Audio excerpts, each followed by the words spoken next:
முருகப் பெருமானின் அடையாளங்களாகத் திகழும் வேல் மற்றும் மயிலாகியே இரண்டிற்கும் பின்னால் மிக முக்கியமான வரலாற்று மற்றும் புராண பின்னணிகள் உள்ளன.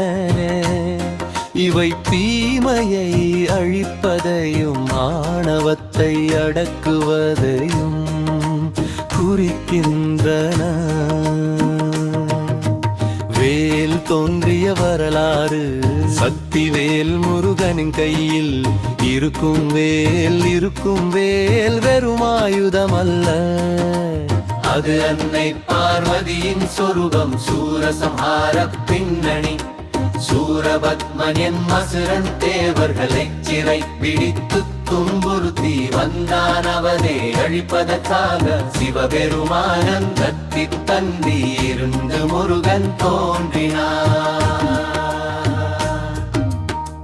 சக்தி அளித்தவே போர் மேற்செல்லும்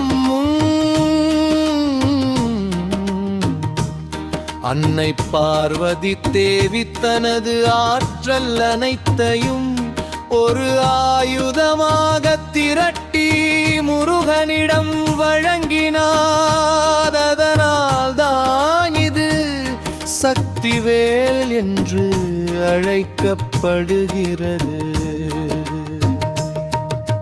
தத்துவம் வேலின் அமைப்பு ஞானத்தை குறிக்கிறது, அதன் அடிப்பொகுதி ஆழமானது, தந்து நீளமானது, நுனி கூர்மையானது. இது ஞானமாழமாகவும் விரிந்தும் கூர்மையாகவும் இருக்க வேண்டும் என்பதை காட்டுகிறது. ஏல் தோன்றிய வரலாறு சக்திரளின் முருகனின் கையன் இருகன்மையில் மீது அமர்ந்திருப்பதன் பின்னால் அது அன்னை பார்வதியின் சொரூபம். சூரசம்ஹார பின்னணி சூரபத்மனின் மசுரன் தேவர்களை சிறை பிடித்து துன்புறுத்தி வந்தான். அவனை அழிப்பதற்காக சிவபெருமாயில் வெற்றி தொண்டை இழந்து முருகன் தோன்றினார். மயில் தொகில் மீது அமர்ந்திருப்பதன் பின்னால் ஒரு நெகிழ்ச்சியான கதை உண்டு. இது பகைவனையும் நண்பனாக்கும் முருகனின் கருணையை காட்டுகிறது.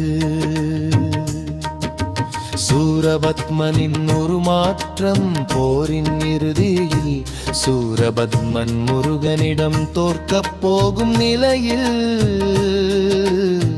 கடலின் நடுவே ஒரு பெரிய மாமரமாக உருமாறி நின்றார். இரு பிளவாக பிருகன் முருகன் தனது வேலை எறிந்து அந்த மாமரத்தை இரண்டாக பிளந்தார். மயிலும் சேவலும் பிளவுபட்ட ஒரு பகுதி மயிலாகவும் மற்றொரு பகுதி சேவலாகவும் மாறியது.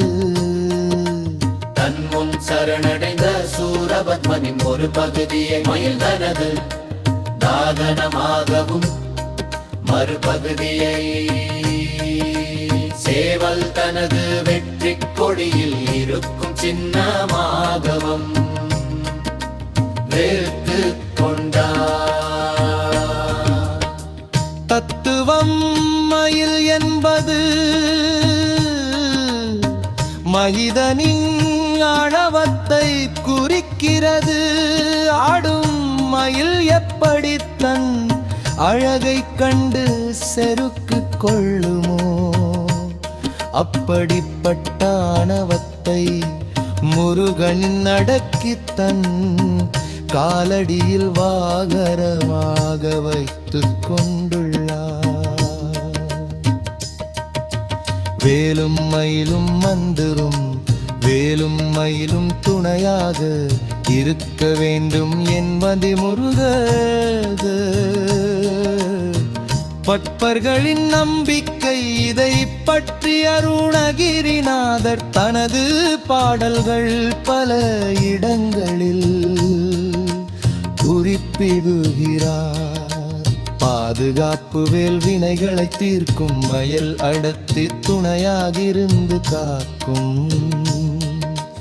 அருணகிரிநாதரின் வாக்கு வேலும் மயிலும் துணை என்ற தொடரை உச்சரிப்பதே ஒரு கவசமாக அமையும் என்பது நம்பிக்கை சுருக்கமாக.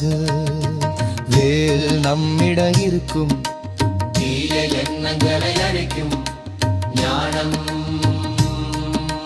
மயில் அடக்கப்பட்ட ஆணவம். வேலம் வினை இருக்கும், தீய எண்ணங்களை அழிக்கும் ஞானம் மயில் அடக்கப்பட்ட ஆணவம்.